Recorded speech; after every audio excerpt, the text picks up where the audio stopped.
दुनिया का अद्भुत मंदिर जो एलोरा की गुफाओं में है। इसका सबसे बड़ा सेंटर ऑफ अट्रैक्शन यही है कि यह मंदिर मात्र एक चट्टान को काट कर तराशा गया है। हम बात कर रहे हैं एलोरा के कैलाश मंदिर की। महाराष्ट्र के एलोरा गांव की चरना नंदरी पहाड़ियों को काट के तैयार की गई एलोरा की गुफाओं में जो रहस्य छुपा है इसके बारे में हमारे पास कोई सफिशिएंट इंफॉर्मेशन या फैक्ट तो नहीं है, पर इन्हीं गुफाओं में एक मेन स्ट्रक्चर है जिसे हम कैलाश मंदिर के नाम से जानते हैं। ये आज भी दुनिया के लिए रहस्यमय बना हुआ है। ये मंदिर देखने में जितना अद्भुत लगता है उतना ही इसे बनाने की टेक्नोलॉजी मिस्टीरियस है। कुछ समय तक यहाँ की गुफाएं खुली हुई थी, पर अब उन्हें भी पूरी तरीके से बंद कर दिया गया है। लेकिन इस संरचना का वास्तविक और प्राचीन इतिहास क्या है किसी को नहीं पता। खुद विज्ञान भी ये मानने लगा है कि हो ना हो इसके पीछे किसी इनविजिबल फोर्स या सुपरनेचुरल पावर हो सकती है। मंदिर के नीचे कई गहरी गुफाएं, कक्ष और तहखाना भी मौजूद है। इन्हें बनाने का क्या मकसद था, ये भी आज तक रहस्य है। 17 या 18 साल तक 4 लाख टन पहाड़ों को 7,000 लोगों के द्वारा मूर्तियों को तराशने, वो भी सजावट के साथ, कैसे मुमकिन हो सकता है।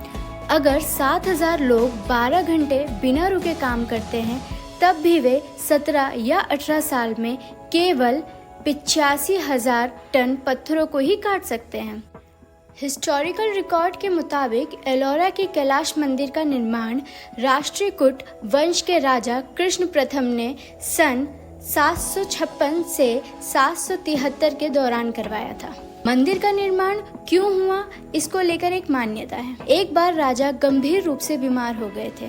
तब रानी ने उनके स्वास्थ्य के लिए भगवान शिव से प्रार्थना की और ये प्रण लिया कि राजा के स्वस्थ होने पर वो एक भव्य मंदिर का निर्माण करवाएंगी और मंदिर के पूरे बन जाने तक व्रत धारण करेंगी। इसके बाद राजा स्वस्थ हुए तो मंदिर का निर्माण होने की बारी आई, लेकिन रानी को यह बताया गया कि मंदिर के निर्माण में बहुत समय लगेगा, उसमें व्रत रखना मानो मुश्किल ही है। तब रानी ने भगवान शिव से मदद मांगी। इसके बाद राजा और रानी को भूमि अस्त्र प्राप्त हुआ जो पत्थर को भी भाप बना सकता था। इसी अस्त्र की मदद से मंदिर का निर्माण मुमकिन हो पाया। मंदिर के निर्माण के बाद इस अस्त्र को भूमि के नीचे छुपा दिया गया ताकि इसका कोई गलत इस्तेमाल ना कर सके। जहाँ तक कंस्ट्रक्शन वर्क का सवाल है, वो इस मंदिर के अभिलेखों की कमी की वजह से साबित नहीं हो पाया।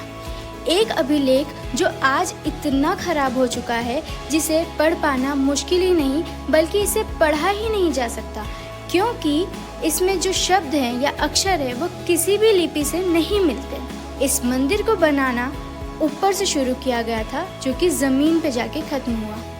स्तंभ, द्वार, मूर्तियां सभी अद्भुत है। इसके साथ ही बारिश के पानी को निकालने के लिए नालों के साथ पानी स्टोरेज सिस्टम भी बनाया गया है। मंदिर के नीचे काफी गुफाएं, तहखाना और कक्ष का निर्माण किया गया है। अंडरग्राउंड रास्ते भी बनाए गए हैं। सब कुछ इनक्रेडिबल और यूनिक है। 276 फीट लंबे और 154 फीट चौड़े इस मंदिर को एक ही चट्टान को तराश के बनाया गया है। इस चट्टान का वजन लगभग 40,000 टन बताया जाता है। मंदिर जिस चट्टान से बनाया गया है उसके चारों तरफ चट्टानों को यू आकार में काटा गया है। आमतौर पर पत्थर से बने मंदिरों को सामने की ओर से तराशा जाता है, लेकिन 90 फीट कैलाश मंदिर की सबसे बड़ी खासियत यह है कि यह ऊपर से नीचे की तरफ तराशा गया है। यह मंदिर अत्यंत विशाल और अद्भुत है। कैलाश मंदिर जितना रहस्यमय है उतना ही रहस्यमय इसे बनाने की कला भी है। इस मंदिर में किसी भी तरह की ईंट या चूने का इस्तेमाल नहीं किया गया है। कहते हैं इसका निर्माण 8वीं शताब्दी में हुआ था और इसे बनाने में केवल 18 साल ही लगे थे।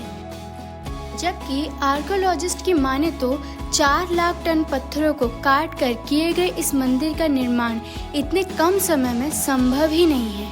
उनकी माने तो 7,000 मजदूर 150 साल तक दिन रात काम करते हैं तो भी मंदिर का निर्माण होना बिल्कुल नामुमकिन सी बात है। मंदिर के नीचे कई हाथियों का निर्माण किया गया है। मान्यता है मंदिर उन्हीं के ऊपर टिका हुआ है। मंदिर में 100 से ज़्यादा पैनल है। इनके ऊपर भगवान विष्णु के कई रूप और महाभारत के दृश्य भी बनाए गए हैं। आज़ादी मिलने के बाद इन गुफाओं को बंद ही रखा गया।